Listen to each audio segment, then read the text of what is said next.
Merci beaucoup, mesdames et messieurs, Bosso Andabiso. Na kati ya émission Oyo Tokosolola, Makambu Oyo Ezoleka. Na kati ya mboka na biso Congo, na banaliste na biso Tokosolola Makambu Ezoleka na kati ya Minembwe. Feu moto ezopela kuna na kati ya Minembwe. Tomoni awa na kati ya diaspora. Ba Congolais belé ba komi ko défendre Yakotumba. Yakotumba azanani asala kanini pe ba nani oyo bazo soutenir ye kuna na kati ya Minembwe tokosolola yango. Nande kona biso Mathieu Ilunga oyo asana biso en direct. Tokosolola pe lisusu dossier oyo ya ba ati Lukwebo ndenge alunga na kati ya FCC. Bato bele baza ko se poser ba question, est-ce que asa agent double ya Kabila to aye ko aider Félix Tshisekedi na vision na ye pour na côté de Misa Congo. Makambo eza ebele o tokosolola na kati ya Lamuka tomoni Freddy Matungulu a quitté aye lelo ko tweeter par rapport ya ndenge Félix Tshisekedi ya pesie musala. Avenir ya Lamuka eza nini, mesdames et messieurs, tokosolola yango na monsieur Mathieu Ilunga. Oyo azana biso na kati ya émission Oyo info en direct flash spécial. Bino bato bozolanda biso na kati ya YouTube na biso ya Didi Dipumba live. Na remercier bino. Kala mingi te tokofongola téléphone na biso po toyoka pe ba idée na bino eza ndenge nini. Merci beaucoup, monsieur Mathieu Ilunga, Azana Bisso. Monsieur Mathieu Ilunga, bonjour. Bonjour, monsieur le journaliste Didi Dipumba. Bonjour, Balandina Bissonio sur congofrance.com. Monsieur Mathieu Ilunga, dossier à Minembwe, Yakotumba, Lelo, diaspora, et comme il faut soutenir Yakotumba. Tulingi toyeba, Yakotumba, Azanani. Nani oya to soutenir Yakotumba pe komba ya Yakotumba eza pour l'intérêt ba nani. Merci beaucoup, monsieur le journaliste Didi Dipumba. Nazali ko saluer ba fidèle auditrice na biso nyonso na auditeur o balanda kabiso. O mikolo belé toyo balanda kibiso te sur congofrance.com mais congofrance.com ezaki ko sala. Oui, pourquoi vous mettez ça non, vacances, d'autres charges, et tozongi pour na partager na bino, na ko changer na bino. Et vraiment, vous avez commencé biso mingi. Oui, monsieur Didi Dipumba, question lelo les alliés, ya Minembwe, ya Banyamulenge, chez Atusi, ya Kotumba. Po ezolo ba manyoso na kati ya réseaux sociaux, na ba médias, il y a Facebook. Au début, congofrance.com, média n'a pas à la média alternative où il y a éducation civique. Il y a conformer, n'a conformé le peuple congolais. Au début, question à Minembwe, la question à Banyamulenge, les question moko,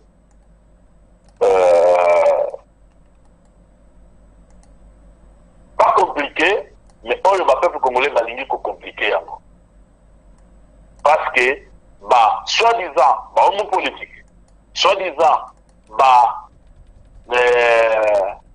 armée et autodéfense, tout bazali komunda, bazali koluka komi se positionner. Nani azali Yakutumba d'abord. Parce que tuninga na Yakutumba. Otuninga na Minembwe te, na Nyamulenge te, otuninga na Yakutumba. Tolo banano Yakutumba. Yakutumba azali neve ya général Sikatende. Général Sikatende azalaki commandant ya Demiap ya Liboso tango ya musée Laurent Désiré Kabila. Ezali général Sikatende c'est parmi ba maïmaï résistants bazaki kobunda contre ba étrangers na Madele ya Congo. Qui cause à la présent commandant et DEMIAP, service de renseignement, ça veut dire quelque chose. Yakutumba Azali Neve, il y a pauvre ou défunt prophète Sikatende. Pour l'église Bima oyo mwana na yende mais mande azali lelo prophète azali famille wana ya Kutumba azali na kati ya groupe ya bamaimai oyo bazobenga ya Kutumba mutu wana ya Kutumba tango basali ba brassage d'abord na 2011 à rapport ya ONU lettre datée de 29 novembre 2011 laissée au président du Conseil de sécurité par le président du Conseil créé par la transition baza kotanga kombo ya Kutumba balobi que les maïmaï ya Kutumba force armée alléluia bazaki déjà coopérer na territoire ya Fizi Baraka déjà na Sud Kivu depuis 2011 mais na 2011 on est acquis période ya ba élection na kati ya ba élection ya salami ya 2011 ba groupe armé wana déjà na terrain wana tozaki na ba RCD Goma et c'est créé qui ba parti mususu ba CNDP basi ba bimaki ba CNDP basi ba bimaki na 2011 RCD Goma CNDP bazaki déjà Banyamulenge bazaki déjà ya Kutumba bazaki pe Maimai ya Kutumba baalaki force alléluia baalaki déjà mais tant bazali ko sa élection salami Kabila aluki moya ko sala brassage ya Kutumba aeko ya alati grade d'armée na force FARDC ya Kutumba lati grade général na FARDC azaki na Kinshasa azaki la disposition il y a département il y a renseignement adénia il y a Kutumba jusqu'en 2017 ou 2016 de ya Kutumba longwe kuna zongi na zongi kuna et tango nyonso ya Kutumba zaki kuna na Kinshasa ayebaki teke Banyamulenge balaki tango nyonso ya Kutumba zalaki ayebaki teke Banyamulenge bazana na Minembwe parce que Minembwe va créer yango na muzitu premier ministre nda sali décret na ye ya ko découpage territoire ya kopesa Minembwe et comme territoire rural et rwana ya Kutumba zaki na Kinshasa tango baza ko découper Minembwe premier ministre a signé ordonnance décret na ye ya ko découper Minembwe ya Kutumba zaki na Kinshasa général ayebaki yango te babemba bazalaki na plateau bazalaki bamonaki yango te pour vous dire que ya Kutumba azali bato oyo bakomprenaki bakosi bakomprenaki que pour se servir il faut utiliser les populations locales wana na 2011 naza kopesa yo permettre ngai natanga rapport ya ONU balobi boy d'une manière générale, Nazozwango Akatikati. Opération militaire, na paragraphe 37. D'une manière générale, la résurrection des FARDC a entraîné une déterrorisation de la sécurité dans les Kivu, permettant à des groupes armés tels que l'Alliance des forces démocratiques de consolider leur présence dans les territoires de Beni et de Lubewa à Nord Kivu. L'Alliance des forces démocratiques, ADEF.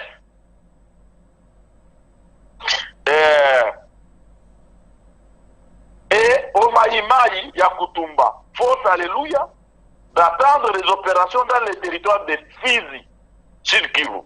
Ce dernier groupe, qui collaborait avec les éléments des forces nationales de libération du Burundi, a saisi plusieurs embarcations et situé en un endroit de passage sur le lac Tanganyika, près des frontières avec le Burundi et le Tanzanie. Et l'inkolobani, le groupe armé Wanezali, na kati ya territoire wana baza coopérer, basi basali réseau na bango. Territoire wana ekomi territoire wezali ba opposant ya ba pays frontaliers, ezala Burundi, ezala Uganda, ezala Rwanda, tous les opposants de ces pays-là. Bazali na kati ya ba zamba wana epala biso et bazali ko collaborer na ba loko bazali place wana. Voilà configuration en territoire wana, c'est-à-dire ba opposant ya Ngouruzize ba tous li baza na kati ya mabele wana mais baza ko coopérer na Paul Kagame ba opposant ya Uganda baza na territoire là mais baza ko coopérer na Paul Kagame parce que bato wana bazali pe ba opposant na Kagame boyibi relation ezali entre Kagame na Museveni na Kagame na Ngouruzize. Ces ennemis-là, Batouana, Bitumara, est-ce que Yakutumba a des capacités? Yakumunda, na Batouana. Bazali pour utiliser Yakutumba par les groupes étrangers, pour les autres qui ont bango, ba minéré, pour les autres qui les mandouki, pour la makambozo, pour la positionnement. Les longs moni, Bousse Nyamwisi, Akiti, na Beni, na Butembo. Ami se rallié. Or, Moussa Nyamwisi Azaki pena ba groupe na armée kuna. Tango président Félix Azaki candidat kende ki bomona ka gena na Beni. Akena na Butembo. Et l'effort, ba maïma yo Azaki derrière Moussa Nyamwisi, ils avaient fait des choses. Aujourd'hui, c'est la même configuration. Le corps là, Batonor qui va nous positionner qui va aider à la cima pour pouvoir. Maintenant, il y a Kutumbaza Kolinga, Koluka, comment se positionner. Et en cherchant, il y a qu'à mettre moto na place oyo, azali ko maîtriser c'est. Et puis ça va, il y a Kutumbaza qui n'a pas depuis. Avant, Abdel Ekota. Comment Abdel Ekoti, Fizi Barak et Lekati et Eko Matira Kitia. C'est-à-dire, zone où on a zone moko, où ezali, n'a pas problème minene. Le problème, il faut identifier yango, la solution yango, d'une autre manière. Et ça, c'est au niveau, il y a l'État congolais. Oui, zone où on a, vous voulez la banda les lotés. Et banda, en 1960 d'ailleurs. Vous voyez que Moulele Alongwa, na maki ya Kwilo, a kena comme se réfugié, na Kisanga et na côté à Nord Kivu na Sud Kivu. Pour quel intérêt? Parce que zone wana, ezaki zone ezaki na mubulu na bateau bazaki koya koluka patinage na zone wana. Et tant que Mobutu a compris ces choses-là, tant que Mobutu a du pouvoir, il fallait à côté de ma rebelle au baïdi kunate. Mobutu a côté de ma rebelle na remete. Mobutu a coopéré na ma rebelle. Mobutu a créé de nouvelles unités, nouvelles armées, na nouvelles méthodes. Pour combattre, parce qu'il y a qui Makambouana a identifié une solution. Le problème, maintenant, il fallait qu'on pète une autre solution. Si, cette phase, nous avons une 40e brigade, nous avons une 42e brigade, brigade de choc, nous avons une Rumangabo, nous formé par bâtiment, nous avons un état-major dans Lubumbashi, nous avons une 30e brigade à Bapara, ces unités-là, nous avons formé pour résoudre le problème. Voilà la naissance de l'armée congolaise.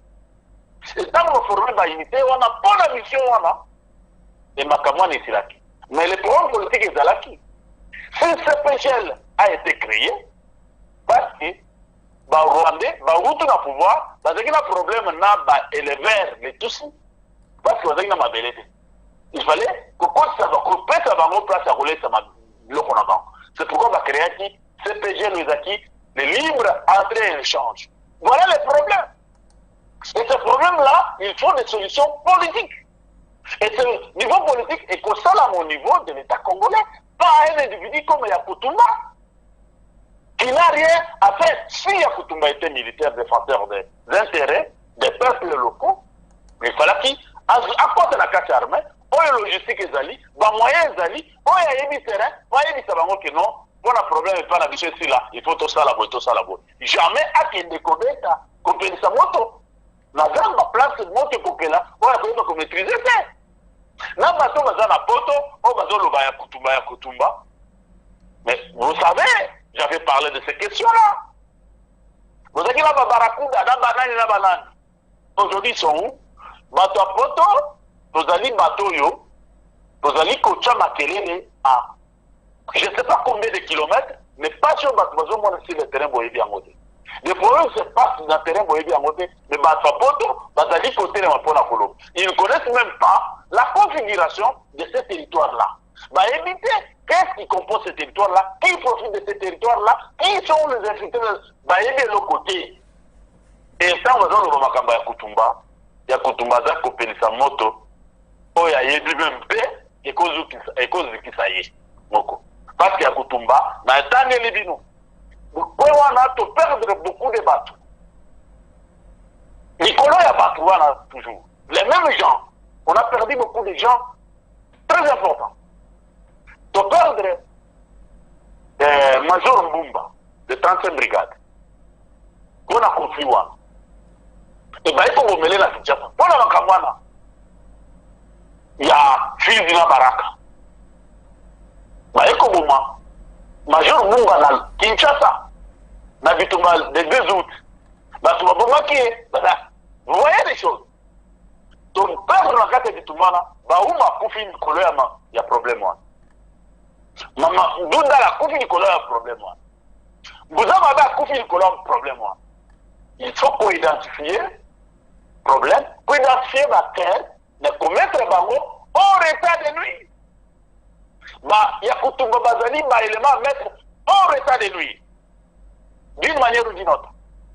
Pour la solution durable, pour la peuple de la mission avant d'accueillir. Tu vas couper aux alatés, banda kosala, bon la bango, banda kosala, business la bango, les collègues makila ba peuple congolais. Tous ces gens qui sont en train de mourir là-bas, bon bah ya Kutumba. Je vais vous dire encore un truc. Tout cela qui n'attend à musée, le collègue là, Madoa, Maï à côté wana. Mais il travaille avec des Rwandais. Il était de ce côté-là. Quand vous êtes il était où? Les gens qui ont servi les Rwandais, c'est qui? C'est des locaux. On leur a dit qu'avec trafic Yakuna, Bakozala na Bambongo, un peuple congolais, Botika, Makamba Sentiment, Mikamba Banyamulenge, Ezali, Épine, dans le colonabiso, il faut que on connaît les dossiers. Mais il faut, dossier on n'est pas du tout. Mais Bazali quoi, vous ma carte. Ma colline retourne à la question, sur question à Banyamulenge, pour que tous on a très bien expliquer quel est le conflit, pourquoi il y a Kutumba, accueilli quoi attaquer, et pourquoi Zani quoi attaquer, pourquoi Banyamulenge le lobo Nikolo. Le besoin est là. Mais, dans ce qui est qui est Kutumba? Kutumba, la PCBino, configuration, et ce qu'il a fait, l'armée, au Yéza Kamila. S'il a des grades de général, c'est Kabila qui lui a donné. Avec une Kinshasa jusqu'en 2016. Avec un Kinshasa poison à la zone. Alors, on poison pourquoi?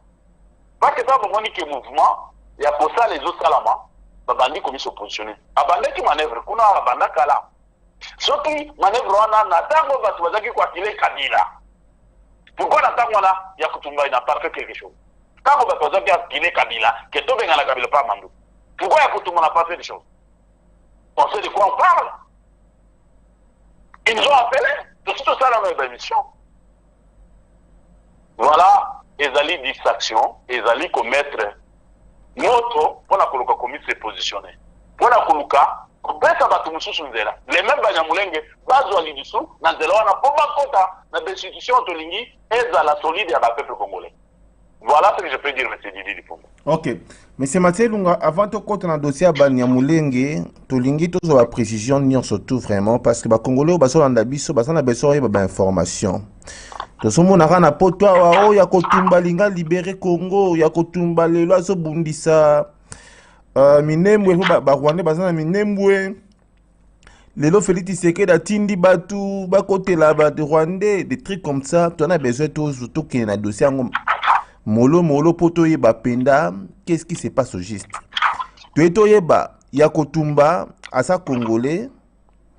Tu es yeba Yakotumba banani oyo basa na simana ye, banani oyo bazo soutenir ye, banani oyo basa ba coéquipier na ye, ba combattant na ye, banani oyo azo bunda na bango ensemble pour na ko libérer mboka na biso.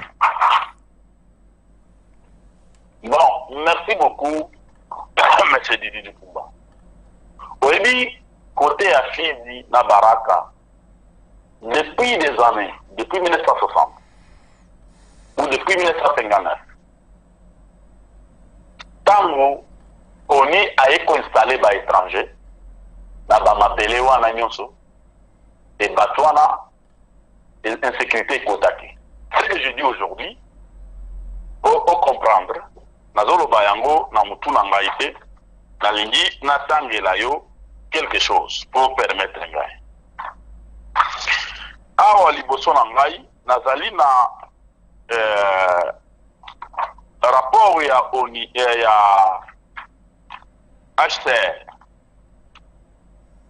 HCR na 1959 azali kosala HCR, c'est-à-dire les réfugiés dans le monde, 50 ans d'action humanitaire. Il y a au commissariat des Nations Unies pour les réfugiés. Namukana Nazanango, Balobi, le Rwanda et les régions des Grands et la région des Grands Lacs.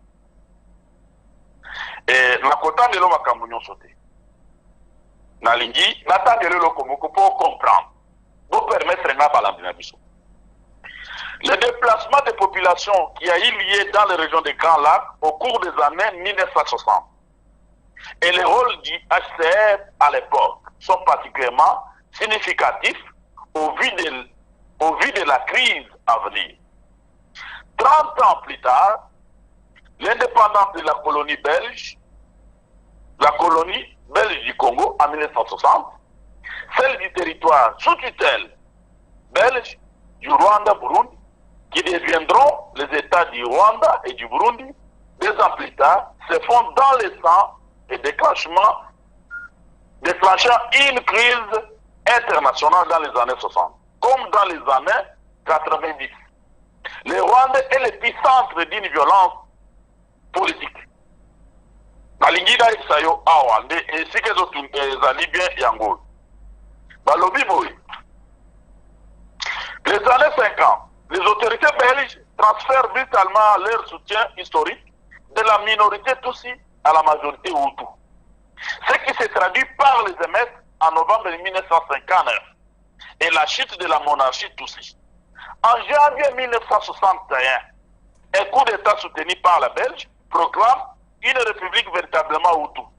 Les Tutsis perdent leur responsabilité politique et formant une première vague d'environ 120 millions de réfugiés qui fuient vers les pays voisins. Un certain nombre d'entre eux rentrent pour participer aux élections de septembre 2061, sont victimes d'une campagne de représailles beaucoup réparties de nouveau. Le retour en masse est attendu en janvier 2060, en juillet 2062, lorsque le Rwanda accède à l'indépendance et que les Belges quittent le pays. Pour beaucoup, le retour ne sera possible qu'avec l'instauration de la gémonie politique de la monarchie Tutsi. Ça, c'est le ONU qui dit. Pour les Tutsis, pour rentrer, il faut installer la gémonie Tutsi au Rwanda. C'est ce que Paul Kagame a fait aujourd'hui. Paul Kagame bien. D'ailleurs, Paul Kagame a un milieu politique belge, l'instaurateur. Il a instauré la monarchie. Voilà comment on l'appelle dans le milieu politique belge, IP belge. Et dans le cas de Ninoana Balobi, écoute, au Burundi, voisin, un représentant d'HCR, à la demande du gouvernement belge, le Burundi et le haut commissaire tentent de voir si l'on peut faire quelque chose avant l'indépendance. En juin, le directeur des opérations Thomas Jobson se rend au Burundi et dans les pays voisins pour évoluer les problèmes des réfugiés rwandais. Les autorités burundaises n'accepteront de réinsérer 15 000 environ de 40 000 réfugiés rwandais sur son territoire. Il demande aux Tanzanie, qui deviendra République unie de Tanzanie en novembre 1964, à la République démocratique du Congo, d'observer d'autres assemblées. C'est-à-dire, au Burundi, 40 000. Aux provinces du Sud Kivu, il y a eu 60 000 Tutsis rwandais. Et 60 000, hein. Là, c'est au Kivu. Et Congo oriental, 30 000, 35 000. Ce n'est pas moi qui le dis. yeba kaka na territoire na biso ya mabele ya Congo bazwaki 60 000 na Sud Kivu na Kivu erwana ezaki Sud na Kivu te ezaki Kivu bazwi 60 000 na Congo oriental oyo toza kobenga Kisangani batie 35 000 ya batusi oyo bakimaki na bahutu bato wana bakenda wapi banda 1960 lelo bazaki na statut ya barefugie parce que ntango bayaki oni ataki bango mpo bazala wana mpo na trouble eleka wana je parle de 1960 voilà ntango bazolisa biso ke de tusi de banyamulenge baza bacongolais non mais nous avons des rapports ici et sikoyo ntango bato wana bakoti na Fizi Baraka toza na babemba o babembe bazali baavo bazali bafulero bazali bachi bazali bato wana bazalaki na baproblème bato wana ntango baye bansusu bayambaki bango oyo balingaki komisa integre bamisa integraki oyo balingaki komisa integre te ebandaki mubulu wana ekoma bato bazowelela mabele na baautochtone. C'est pourquoi voilà qui moulele tango alongwe tango rébellion ya moulele ya balungumbisi na Kisangani ekendaki kote wana parce que ezaki kote oyo ezalaki na bato bazaki déjà na mudulu et bazaki kolinga te et gouvernement central ezaki na kopesa bango solution te. C'est pourquoi barebele ya balungumbisi bazaki na mabele wana babembe na batu bashi na bavu na baterritoire bato wana nyonso bakomaki kobunga na bato wana c'est-à-dire bato bazali nsima ya Yakutumba na Fizi na Baraka ezali mabele ya babembe bato wana bazali nsima bazali mpo na mabele na bango parce que bazomona domination ya bato oyo baye et na kote wana lokola minere mpe ekobima marché ekomi ya baminere notable locaux na bagénéraux locaux oyo baza na kati ya nini bazali koutiliser population pour na kosala business na bango. Voilà les gens qui sont derrière Yakutumba. C'est des populations, il y a des territoires na bango lokola bazalaki na culture ezali ces gens là tolo bateke baza mabe babunda bango babundela mabele ya Congo mais bahomo politique batu lokola ba notable lokola ba Yakutumba même là bao ba musu balaki bazali ko utiliser ce sentiment patriotique na ba cause na bango moko personnel na positionnement na bango moko personnel parce que soki solution ezali ya kozwa mpona mabele wana okozwa yango te oloba oareme bato mpo bakende koatake bato mosusu e nazwaki lettre ya député moko ya kuna député wana alobi na lettre na ye alobi vaut mieux président de la République asuspendre décret oyo bakabolaki mabele parce que mabele wana baye kokabolela yango Nyamulenge ezali mabele ya bakolo mboka basuspendre décret wana parce que yango ndezuluka baproblème ntango okeyepa Nyamulenge balobi ke non mais bakabolelaki bato nyonso badécoupaki territoire partout mais mpona nini ya pa Nyamulenge nde ezosala problème.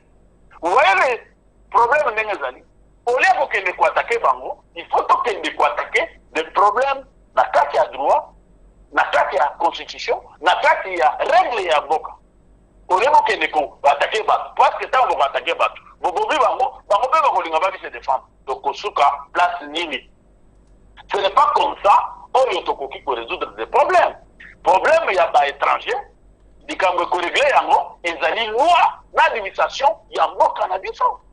Ce n'est pas un individu à côté de papa alobake ngane nazobundela mabele. Ça ce n'est pas normal tokundima eloko wana te. Likambo ya mboka na biso eloko eko tracer yango ezali loi ezali règle ya mboka respect ya loi ya mabele na biso. Ezali mutu te olobake to nga nazali nakende kobunda pora loba lelo mutu na mutu abanda kotelema to abundela mabele na ye ke o mabele ezaki ya koko na ngai bato ya bakoko bato wana bayaki kobalepa na biso oyebi mboka na biso ekokoma ndenge nini. Tozali peuple tozali ya pepe 400 tribus na 400 tribus wana tomi se mélanger tovanda esika moko mais comment tokoki kovanda biso nyonso ensemble loi ya malamu règle ya malamu oyo mutu nyonso aza korespecte yango yango nde kozala bien. Mais lokola mboka na biso ezali nanu jungle oyo mutu azali fort na azosala loi na ye, biso bato toza na poto tomeka korefléchir. Mais c'est Didi Kumba toza na bino awa na France. Bozomona na Corse ce qui se disent na Corse. Bozomona na Basque, na Pays Basque.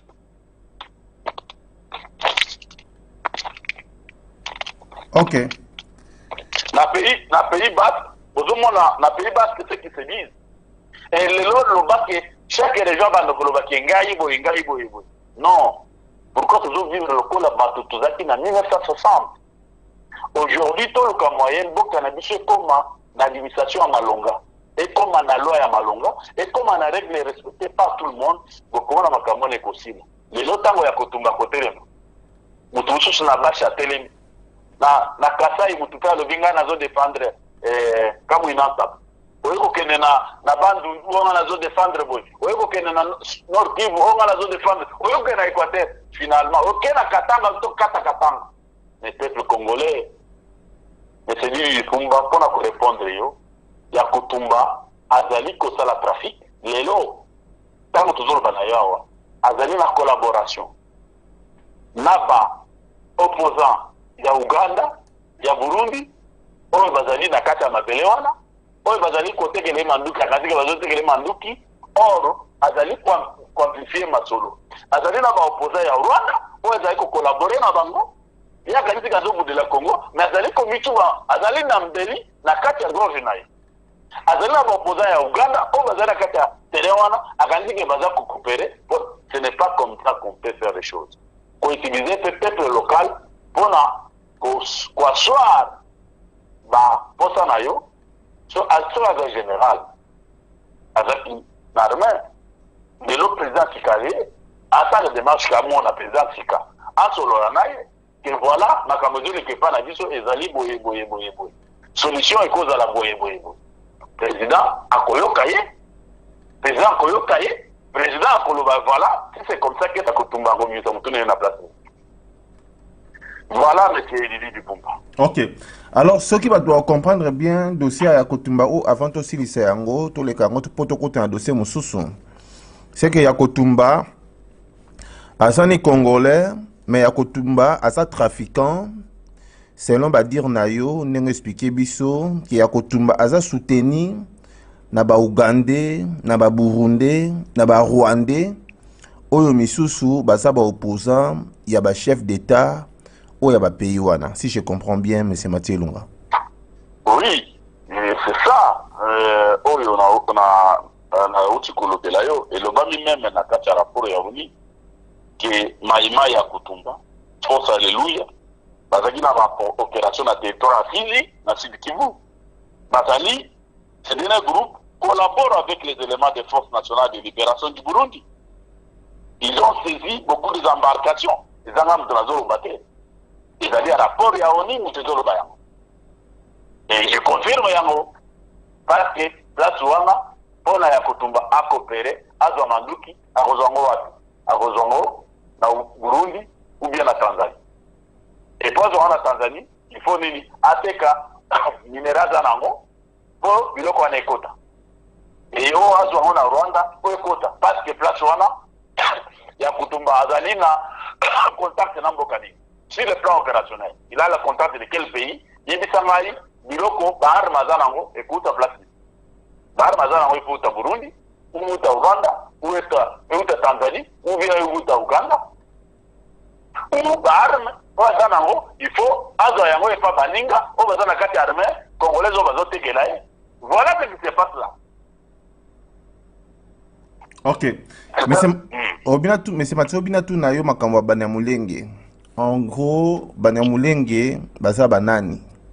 Ndeko Moka Komelinga Alobi, mais c'est Mathieu Ilunga. Il faut savoir qu'auparavant, les Babembe vivaient en paix avec les Banyamulenge.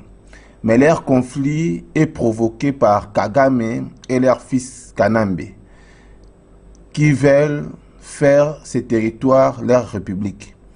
Nengi oyi sabiso déjà Banyamulenge, Bazanani, banani o bazo soutenir bango puna basa la conflit na kati ya mboka na biso Congo. Et puis ndeko auti ko komela biso a lui mais c'est Mathieu Lunga ndenge na so tanga ndeko ole njiwa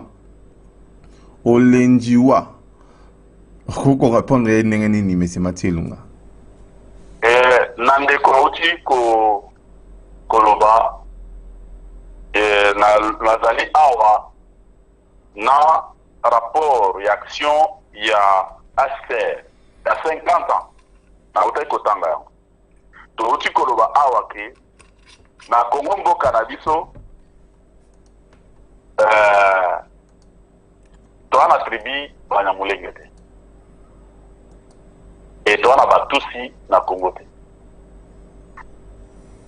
pona ko répondre ndeko wana pona kozala clair d'ailleurs dès la confusion peuple congolais tozali kosala parce que toza poser ma question à malamu te et tant toujours poser ma question à malamu te toza toujours des réponses pe ya malamu te boyebi bino moko récemment d'ailleurs avant nazwa récemment nazwa na période ya mzee Laurent Désiré Kabila ntango Laurent Désiré Kabila koti na AFDEL akomi na Kinshasa ministre na ye affaires étrangères ezalaki Deograce Bugera ntango mzee Laurent Désiré Kabila azolongo azobengana ba-Rwandais Deograce Bugera ministre affaires étrangères alobi no nga nazomisentir na sécurité te nazokende moza atuni alobi bino boza Banyamulenge bo ba-Rwandais te bato bazokende baza Banyamulenge ba-Rwandais bino Banyamulenge botikana bato wana nyonso bakendeki et pourquoi bakendeki soki bazalaki ba-Congolais et soki bazalaki ba-Congolais balinga bazala na Banyamulenge na ba-Rwandais te ça veut dire que ces gens-là ils ne sont pas ba-Congolais. Deuxième élément boyebi bino moko ezalaki koleka d'ailleurs na conférence moko esalamaki na Rwanda na université moko ya Rwanda nani James Kabarebe à cette époque-là chef d'état-major général parce qu'aujourd'hui azali ministre affaires ya défense pembeni na ye ezalaki na Rubewa Arjas Rubewa James Kabarebe alobi il n'y a pas de Tutsis congolais. Il n'y a pas de Banyamulenge. Ce sont des Rwandais frustrés. Alors, il n'y a pas de Tutsis congolais. Il n'y a pas de Banyamulenge. Ce sont des Rwandais frustrés. Alors, il y a beaucoup à faire. Et na wana ba élément na zopesa. Et na benini il y a interview à James Kabarebe na Colette Blackman alobi ke tozali na bandeko na biso kuna selon histoire na biso. Ça veut dire que ces gens-là na kati ya rapport d'ailleurs na kolingana la kisabino na rapport oyo ya ONU ezali bayaki na 300 familles baye koinstalle bango na parc ya Virunga bato wana bainstalle bango et pas kunde batoire alobi na bato loko ba aider bato wana mpona bami s'installer. Je vais vous lire ezali toujours na rapport ya ONU. Le Congrès national pour la défense du peuple CNDP, le répatriement des groupes de population à la restitution de terres Bibwe batangi Bibwe nazopesa réponse na ndeko wana na bandeko mosusu bakolanda biso à la mi-2011, le CNDP a de nouveau exigé formellement du gouvernement de la RDC à Kinshasa que soient appliqués les accords de paix signés en mars 2009, en particulier la disposition relative aux questions foncières. Le ministre de la Justice, François Touy-Banze, ancien responsable politique du CNDP, qui fit désormais partie de l'administration de la province du Nord Kivu, a effectué une série de missions dans les camps de réfugiés au Rwanda, promettant de répartir dans le nord du territoire de Masisi des membres de par-dessus ici du CNDP ont littéralement décidé de réinstaller les groupes de population dans les zones de Bibwe, apparemment dans le but de faciliter le retour des réfugiés rwandais. Des représentants du gouvernement rwandais ont déclaré au groupe d'experts que leur pays encourage cette initiative. En juillet 2011, 2400 familles sont arrivées à Biboué, munies d'une lettre signée d'Erasto Kibanturana, ordonnant aux chefs locaux d'appuyer la sécurité des nouveaux venus. Si certains affirment avoir été dans les temps propriétaires de terres à Biboué, nombreux d'entre eux disent au groupe d'experts qu'il n'a jamais vécu dans cette localité. Et plusieurs ont refusé de dévoiler d'où ils venaient. Selon les autorités locaux et provinciales, aucun de ces répatriés n'a jamais possédé la terre à Biboué. Wana, bazolo makambo à Biboué. Balobi makambo à Biboué.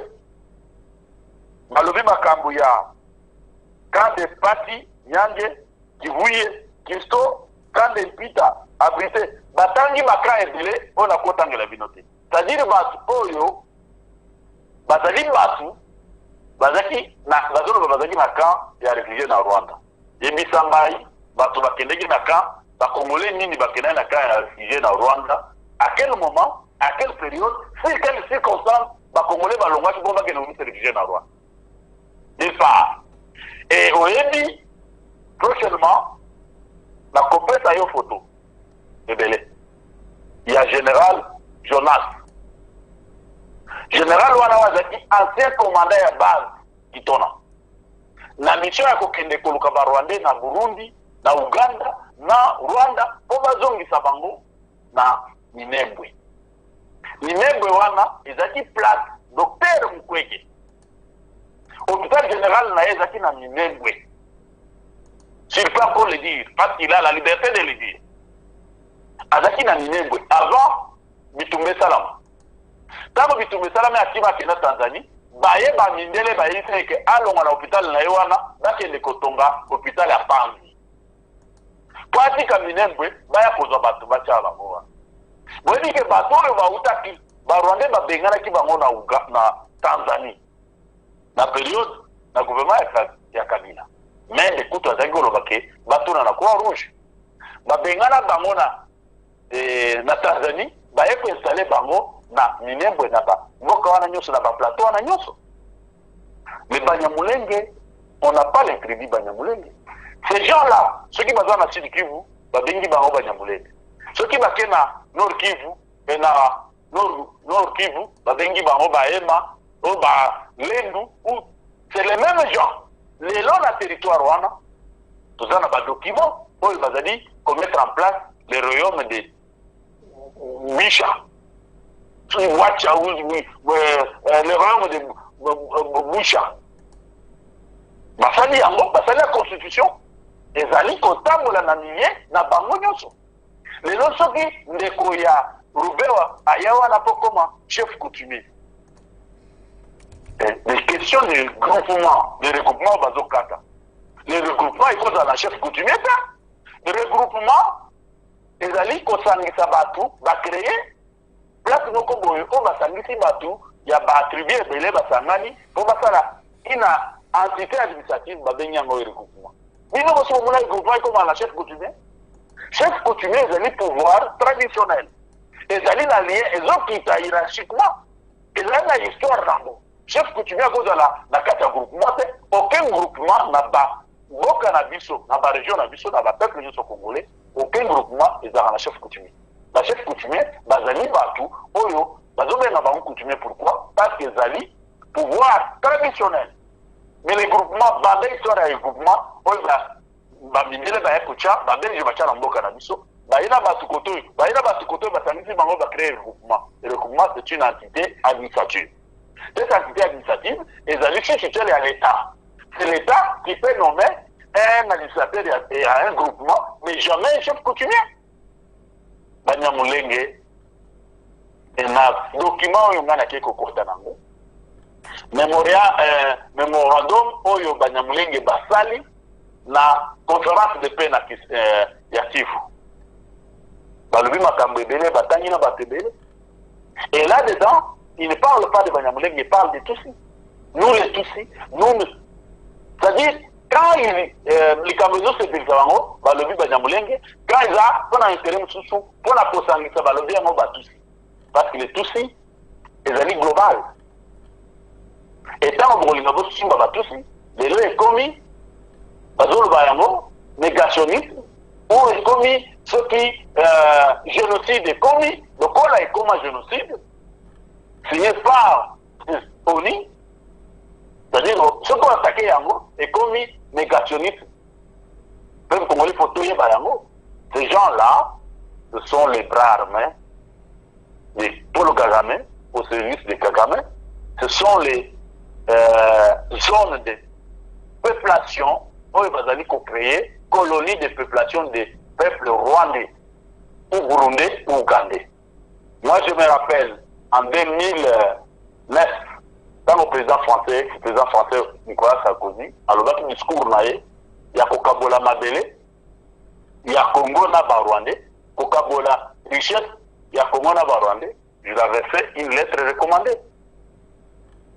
En 2009, M. Didi Dipouba, na ebisa qui est que ceux qui sont dans la Bahutu, na Batushi Bazobunga. Donc on a na Burundi, na Uganda, na Burundi, baza 3 pays wana, basangisa yango, bakabola yango comme 2 pays. Pays moko ya Batusi, pays moko ya Bahutu. Baza Uganda na Burundi, na Uganda basangisa yango, bakata yango comme 2 pays. Pays ya Batusi, na pays ya Bahutu. Parce que na Congo, nous avons 400 pays, tribus, na notre bundate, na notre wila mabelete. Na notre bundate. Pourquoi Kaka, dans la province de la Bissonio, nous avons 9 frontières. Pourquoi dans 9 frontières, nous avons un problème, nous avons un problème dans 3 frontières, où ils ont dit qu'il y a 2 tribus. Dans Ouganda, nous avons Bahutu, na Batusi. Dans Burundi, nous avons Batusi, na Bahutu. Dans Rwanda, nous avons Batusi, na Bahutu. Dans ces 3 pays-là, Bakabola, comme on dit, 2 pays distincts, Moko ya Batusi, Moko ya Bahutu. Et maintenant, Bahutu, bati na pays na bango, Bahutu, Batusi, et pour la facile, on a un problème dans la place du Congo. Et ça, c'est le travail que nous, les peuples congolais, on devrait le faire. Pour ça, le dossier, il y a comme même Mayango, na plaidoirie, na lobbying au niveau international pour la Bayo Kabiso. On les demande à cause des problèmes là où il n'y en a pas. Batouana na Minembwe. Qu'est-ce qu'ils vont faire pour pas dominer Congo? Il suffit que les Camerounais bandent dans 1900. C'est ça, jusqu'aujourd'hui. Les gens disent que vous avez besoin. Les gens, ils vont baser ma besoin. Jamais. Vous avez la conférence souveraine. Le gouverneur Vangu Mambouini est mort pour ça. Vous avez dit, il était gouverneur au Sud-Kivu. On l'a tué pour ça. Qui l'ont facilité pour qu'on le tue? C'est des Congolais. Ces gens-là, Bazali dans ma belle Nabiso, c'est à nous, tous mes caméras, pour travailler sur notre administration, sur les règles Yamboka, sur la loi Yamboka, et pour tout Yéba. Et Nazali d'ailleurs, pour clôturer na Moutunawana. Et puis,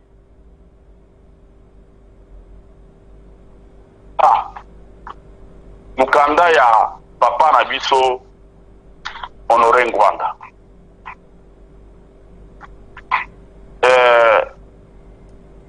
Mukanda ya Papa Nabiso Honoré Ngwanda.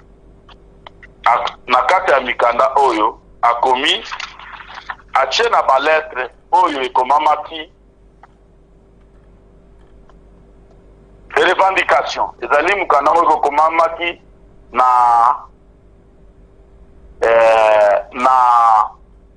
81 Goma le 20 juin 81 transmis copie au monsieur secrétaire général de l'Organisation des Nations Unies, monsieur secrétaire général de à New York et revendication à Bango. Balobi boye. Mukanango banani bakomaki yango. Basigné yango pa bato. Bazaki ko sala revendication. Na mukanda ya infiltration. Ezali na biloko na zanango na livre ya Ngwanda, les crimes organisés en Afrique centrale.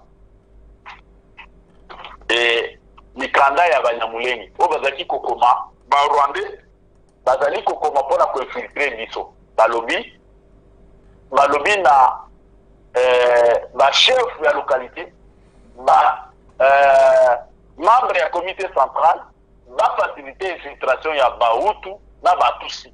sans distinguer. Comment infiltrer le peuple congolais? Et comment il a 1971 lettre d'infiltration. Et comment va-t-il? Et là, les autres, ils ont dit que c'était dans 1971 lettre d'infiltration, il y a Rwandais dans Katara de la Congo. C'est ce qu'il y a dans pouvoir faire. Même quand il a dans le pouvoir faire. On va mettre infiltrer Bissot. Dossier à Liboso, Ngwanda Aye, na carte de service de renseignement, dossier est commis dans le livre Naye, on va benga BSD. Il fait une dossier wana. Nata wa koti na musala, nata mazo mubuta zo kufa. Ngwanda régla problème wana te. Pourquoi? Parce que chaque moutaza ko luka commis se positionner, mutura moutaza ki ko luka kosa, tozaki na carte ya Congo, na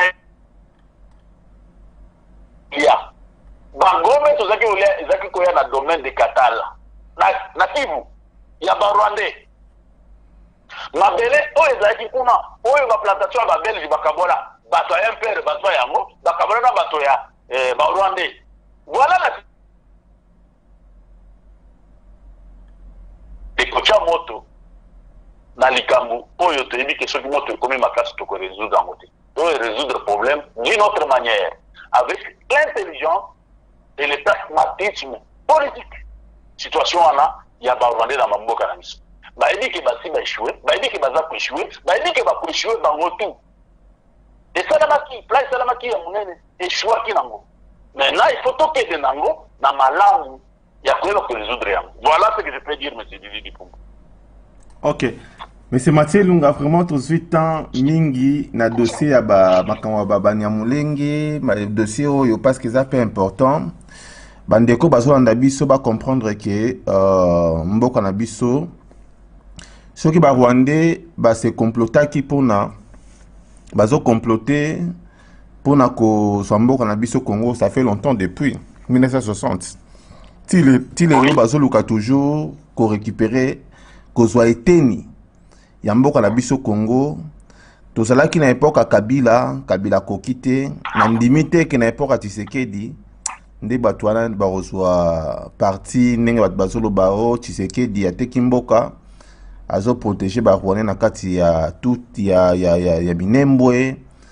Donc alors pour te conclure dossier oyo ya Minembwe tomoni ba combattants bon tozwaka pour ne pas citer leur nom bato babengami ba combattants basali ba vidéo ebele comme quoi bazo solola na monsieur Yakotumba, général Yakotumba, et que Yakotumba a répondre bango à lobi ke biso tozo bunda pona mboka na biso ceux qui moyen sali diaspora bo sangisa mbongo botinda kuna pa Yakotumba pona soma minduki pour libérer mboka na biso Congo. Alors ngalingi na yeba lokola Yakotumba za congolais pour la ligne ta solika na Tshisekedi ye paza congolais pour la solution. Répondre biso non pour na ba combattant oyo lelo bazo senga mbongo ebele pour na kotinda ya Kotumba ba congolais o baza na kati diaspora ba sangisa mbongo pour na kotindela e. To mona ki isusu dans na synthétiser monsieur Mathieu par rapport à la question oyo. To mona ki la frappe oyo bandeko kolobaki bazali ko bunana bazali ko sala bitumba na général Yakotumba. Alors la frappe ango tilelo tozo karagelo morote to etoyeba monsieur Mathieu Lunga par rapport à la combattant de bazo senga mbongo pour na soutenir Yakotumba par rapport à la frappe tilelo solution pe eloko moko ya malonga ezate pour te clôturer sujet oyo okoko le bani monsieur Mathieu. Merci beaucoup monsieur Didi Dipumba. Oyebi tango biso tolobaka na congofrance.com toyaka pona kubeta masolote toyaka na bafe observation na biso na ba investigation na biso toyaka na bafe likambo ya Kutumba na la frappe to solola yango. Ça fait de cela, je pense, une année passée ou 2 ans. Une année et demie. Une année et demie. On dit que moi-même j'ai été contacté par parce que il faut tout le témoignage pour comprendre défendre biso par Barakuda. Ok. Barakuda a contacté biso sur nos analyses au tala makambo bozoloba ezali ko boye boye za commettre biso mal à l'aise na situation toza nango sur le terrain boye boye. Ngai Mathieu Ilunga nabengaki Barakuda ke azali représentant ya Kutumba. Apesa ngai na numéro ya mutu nemo na liboya na awa na poto tokutana tosolola to emelo ni tokosala wana bato tu bazalaki kotelema mpona kobundisa Kabila e bato wana bamonana te etango nakoti sur le terrain mpona koyeba je vis que non ezalaki nde complot oyebi période moko balobaki ke oni MONUSCO abetaki bato ya Kutumba mais ezalaki babato d'embarquement oyo ya bato ya des rebelles burundais oyo bazalaki en connexion na bato ya Kutumba.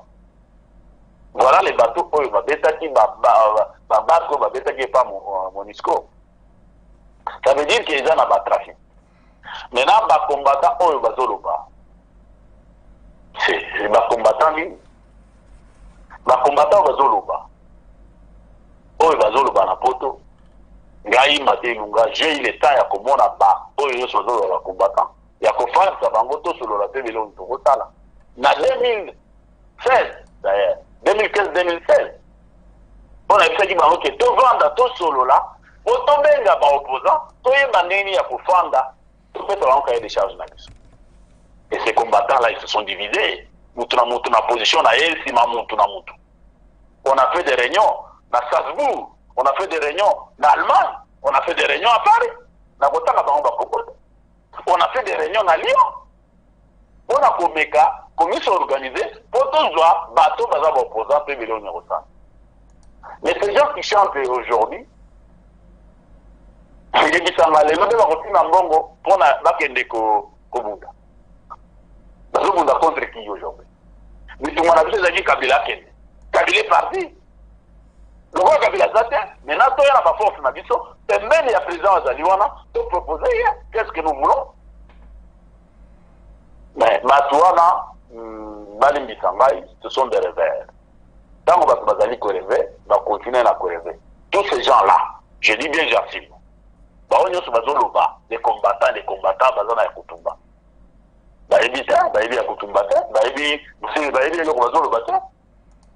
Quand moi j'ai pris les contacts dans Batouana, il n'y a rien, mais c'est du Pumba. Il n'y a rien. Tout ça, pour toi, les combattants, nous sommes Angola.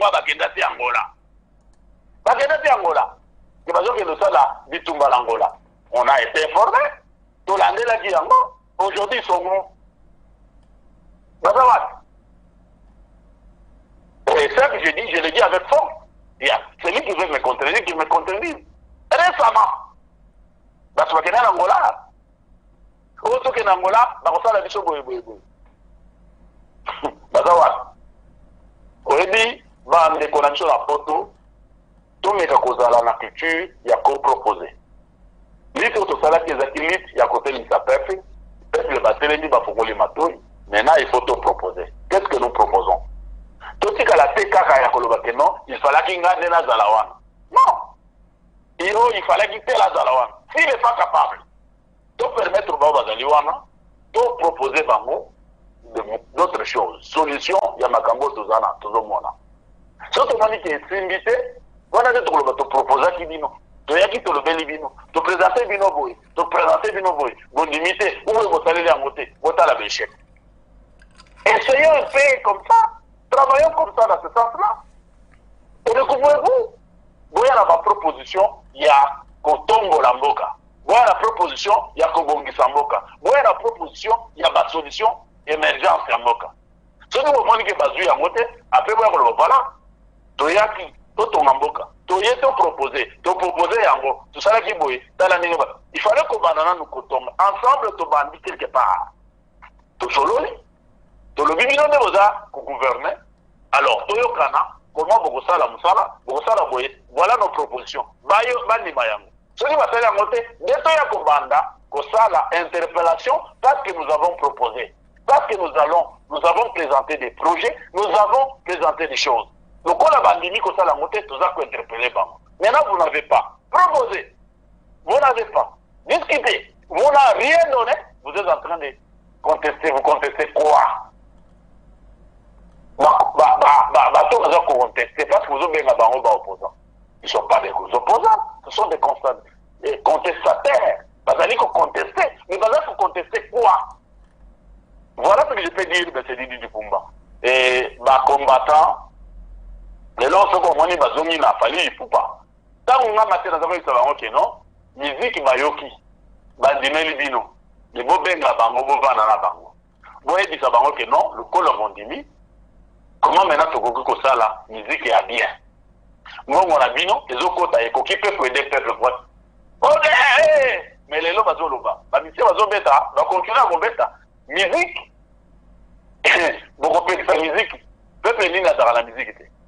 Tout ça vient de France, Mozart, Bazalaki, Bazoyen de la Barois. Vous voyez, dans la France, Mozart, Ali, Bazoyen de la Barois. C'est-à-dire, musique est en haut, mais il faut politique est là. Musique est au côté de la devise, mais il fallait politique est là. Musique n'est pas là. Musique est éduquée masse. Musique est cause à la bien. Et ça, ce sont des choses nobles à défendre. Mais tant que vous commis qu'on défend n'importe comment, ils allaient haine. Ils allaient haine. Et les âmes à l'âme, et les cotongate. Tant que vous pétez musique batubayoki, et vous pétez. Mais maintenant, vous faites sa proposition. Vous faites sa proposition. Vous faites une musique pour la boue, pour la boue. Si vous voulez une bêta, et vous voulez une la boue, la boue, la boue. Ils n'ont rien fourni. Alors ces gens-là, vous les comptez comme ce sont les gens qui parlent. Arrêtez. Peuple congolais, il faut tout avancer. Peuple congolais, il faut tout évoluer. Peuple congolais, il faut tout vivre quoi battre. Ah, on a poto, tout ça qui a la poto. Johnny Walder, a zombé ta musique. Bah, ils sont nous, bah, sali ma musique. Dans Sénégal, la musique est salami. Bah, bon, aller, bah, chanter, bah, sali ma kabouezali. Maintenant, il fallait qu'on y ait, bah, et là, qu'on y ait, bozali, qu'on s'aime à la musicien. Et là, on est besoin pour les politiciens. Mais tant que vous avez un langage clair, tant que vous avez une demande positive, vous avez le côté. Les combattants, et non, M. Didi Kumba va réfléchir malamou, va proposer des idées, et bateau, il va aller, ou on a pour Koyoka Bango, Bakoyoka, et dans la côté musique.